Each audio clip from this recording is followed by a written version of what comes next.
Hello and welcome to Las Vegas. I'm going to show you in this video what looks like when an amateur plays a professional disc golf course. All right, here we have the Innova course at the Las Vegas Challenge in Las Vegas.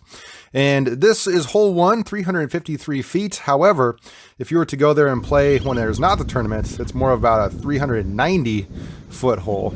And you can see right here, this is probably one of my better drives of the day as it nestles up there right next to the basket just outside of circle 1. And I have a little bit of a tester here, but if I make it, I get a birdie, and what a way to start out. Let's see. Yes, I nailed it. That was the first take, so if nothing else, I think this video deserves a like because of that birdie. We'll see what happens from here on out though. So you can see that puts me at 1 under going into hole 2. Hole 2 is a 270 foot hole. This plays exactly like it looks here in the video from Jomez. Thank you to them for the drone flyover. And stepping up, this is very wooded compared to the rest of the course, and it's a little bit tricky. And of course I grip locked it and it nailed a tree over there on the right side, and I had to just lay up for a par. So no chance of the birdie on that one, even though it was a pretty short hole. Hole 3, this is one I was looking forward to playing on my way out there to Las Vegas. This is about a 260 foot over the water if you go the forehand route, which is what I'm definitely going to try. I could lay up to the right and just take an easy 3, but I wanted to see if I could get that birdie with the forehand route. And like any amateur, I throw it right into a tree and it goes out of bounds. So unfortunately I had to lay up there to take my bogey, and that puts me back to even through 3 holes. Hole 4 is 377 feet. Unfortunately, this hole is not available to play if you go play any time besides the tournament. And so since it's just 377 feet, I figure I could probably take a par, and that's what I gave myself. But I was not able to play hole 4. Hole 5, however, is definitely in play, and it's 666 feet. And this one, you have to throw quite the shot off the tee.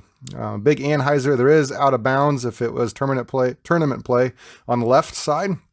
And so I threw a big Anheuser shot off the tee, and you can see here, after I throw this, that it actually went pretty well. Take a look at this shot.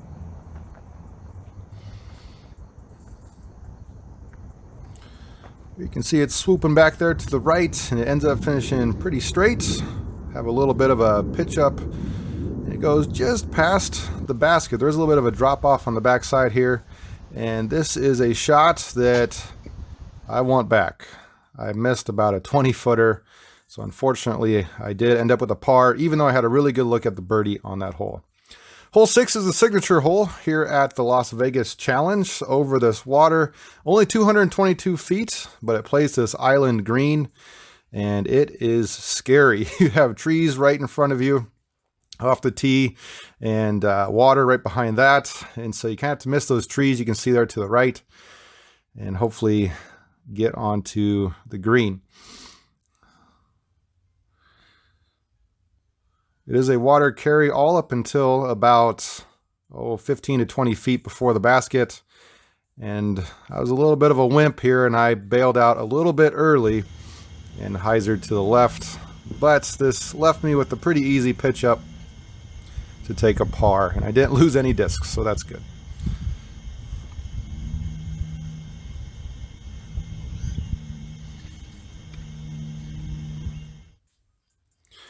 All right, that still brings me even through 6 holes.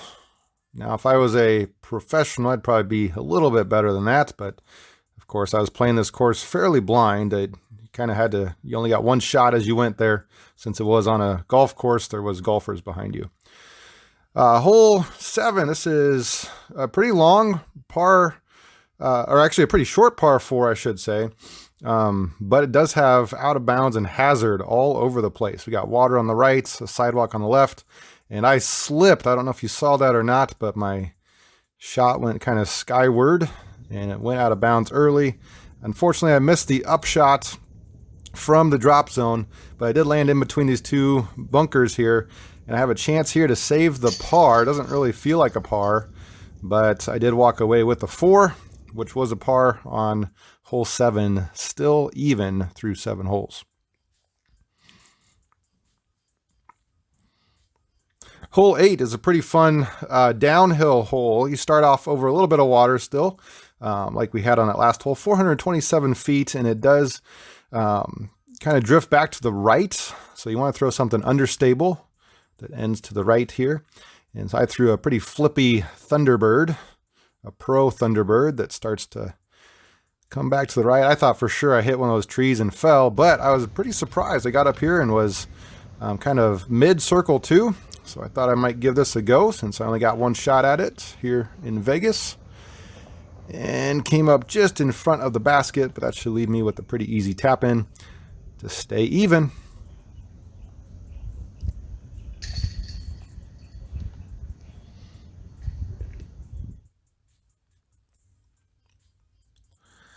All right, moving on to hole 9. I gotta say, on this drone coverage right here, hole 9 doesn't look too terribly tight of a gap, but man, you step up to that tee and it is very tight. And then once you get out into the open here, you cross this golf fairway, and right next to the basket is a bunker that you got to go over, which I definitely did not remember that. So we'll see kind of what happens here, but I thought my best bet to get through this gap was a forehand roller. I had a pretty overstable, I think it's a PD3 I was throwing, and I think it hit a pine cone or something, shot way left. But I was out in the open for this shot here, and then I just toasted this shot way too far. As you can see, it drifts over the sidewalk. And then I don't know what I was thinking on this next shot. I kind of had a little bit of a brain fart. I played from the wrong side of the out of bounds. I think there was a guy behind me who was golfing, and he was trying to get through fast, and I didn't want to slow him up. But I should definitely be playing this from the left side of the sidewalk. I don't know if I would have made the putt or not, but unfortunately, since I went out of bounds, I am going to take a bogey 5 on this relatively easy par 4.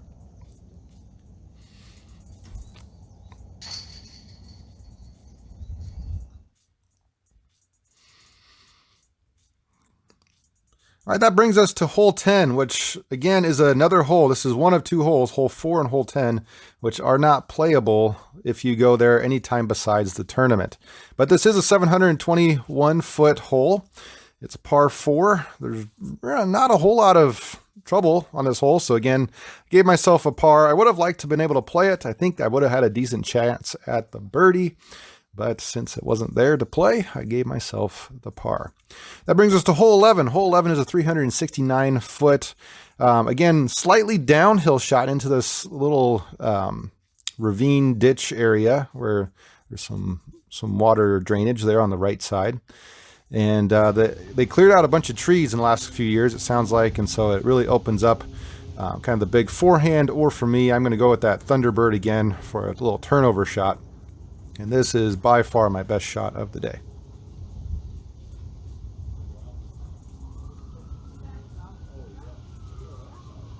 Little hyzer flip, and then right when it's hitting the ground, it starts hyzering back and slides within 5 feet of the pin. Absolutely parked. Super happy with that shot for the second birdie of the round. Again, bringing me back to even through 11 holes. Hole 12, this hole was almost 400 feet. Again, slightly downhill, but there's a little bit of a hill right in front of the tee box, so it was pretty tough to film. And so I have a shot here, I think, of my form. I slowed this down just a little bit, and you can check out the form that I was using. I did not get to follow flight of this hole, unfortunately. But you can see here that my form was okay, and it got me all the way up here right outside of the circle for a chance again at another birdie. Nice jump putt. Oh, but just hits right side chains and falls out. All right, we are turning back now to the sun, and so these next few holes are going to be, it was starting to become nighttime there, so the sun is really shining in our face. Here, hole 13 is a 387-foot par 3, and this is pretty uphill. You're kind of starting a little ravine there, and you try to hyzer up over, and my game plan was just to land in the middle of this golf fairway and then pitch up, try to avoid this bunker and get a tap in 3. Again, that sun was getting pretty bright here, and so I'm just going to try to take my Pro Thunderbird is what I was throwing, and throw a nice controlled hyzer around that tree. I must say I did a decent job, barely avoiding that tree there on the left, landing right in the middle of that golf fairway. Only had about 8 discs with me there on that trip, and so luckily I didn't lose any. But unfortunately, I did throw this shot right into the bunker on that upshot, but easy tap in for the bogey 4. So that puts me at 1 over now through 13 holes. And we are on to a very long 798-foot par 4 on hole 14.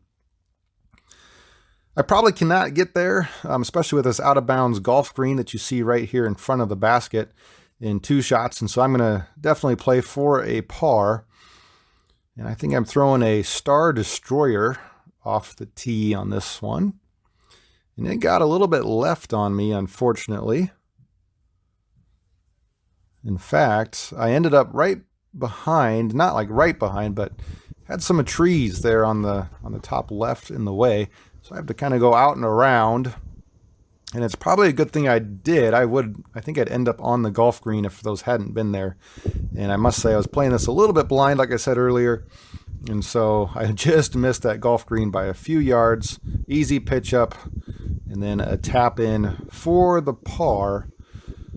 This is one of those holes again where if you had a little bit more time, it might be a little bit more attackable for an amateur to get a birdie on this hole, but I will walk away with my par and be happy with 4 holes left. Next hole is hole 15. This is a 439-foot par 3. This ends a little bit to the right. It's slightly downhill, and of course the grass there is very fast. I honestly, off the tee, didn't quite know where this one was, so I was just trying to throw as straight as possible again with that Thunderbird, try to hyzer flip it. You can see it went pretty far, at almost 400 feet. Then I have just a little easy pitch up here, right next to the basket, and that'll be a really easy par.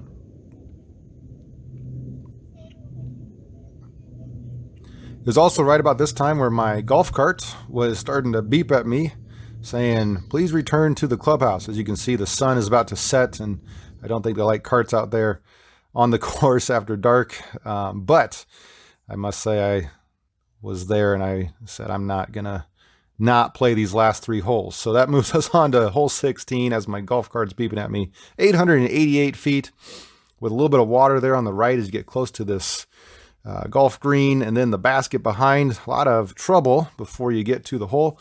And this is an interesting hole because off the tee, those 2 trees you can see on the right, it looks like kind of a tight gap, but once you're at the end of the tee box, that gap really opens up, and it's not nearly as tight as it looks on camera. And I went right through those, hit the gap pretty easily, and this was a bomb, well over 400 feet. Again, just kind of kept sliding up there on that really fast grass there in Vegas. And then my next few shots before the end of the round, I am hustling pretty fast. Again, the golf cart's yelling at me to get back. I forgot about the water on the right, and I ended up with a decent shot. I thought I might have pulled that otherwise if I would have been a little nervous about it. And so I have to go over this golf green now, which I do perfectly, and end, again, about 5 feet from the hole for an easy tap in par. And on a 900-foot hole, I am very happy with the 4. So I will take it. 2 holes left. Hole 17 is probably my next best chance at birdie, or my last chance at a birdie, but it's a little bit out of my range. 457 feet, pushing it. But I'm going to try my best here. There is a little bit of a out-of-bounds trouble on the left with that sidewalk. You can see I'm going back to that trusty Thunderbird. Goes pretty straight with a little bit of a finish. And luckily puts on the brakes right before the out of bounds. Again, I don't know if this this is a tee or what that is in golf, or if that's a green, but whether it was out of bounds or not, I ended up right in front of it, and so that's good. A little pitch up there, and of course I tapped that in pretty easily on hole 17 for my par. So that puts me with 1 over, with 1 hole to go. And I must say, I remembered this hole from coverage. I knew I had to go between these 2 ponds, but as the sun is starting to set, that's kind of out of your mind. I honestly just walked up and chucked this one and let the ground play do the work here for me. It just kept skipping, scared that group of ducks away. And then threw this shot, this next one, tried to throw it over this water, and ended up throwing it straight in the air. I thought for sure this was going to land in the water, but as you can see, it does come there into frame on the top left and somehow avoids that golf green. I was getting some pretty good breaks here on this course, and so there I go, little pitch up over the green, lands right next to the basket for one last tap in, one last par, and that puts me at 1 over par through 18 holes on a professional golf course. Just for reference, I'm at the time of shooting this video about 931 rated, and it turns out I think that ended up being, at the time of the 2022 Las Vegas Challenge, about a 980 rated round. So guys, thanks for watching. Please like and subscribe if you want more of this kind of content. I do all sorts of disc golf content that you might enjoy. Your subscription does mean a lot. We'll see you out there on the course.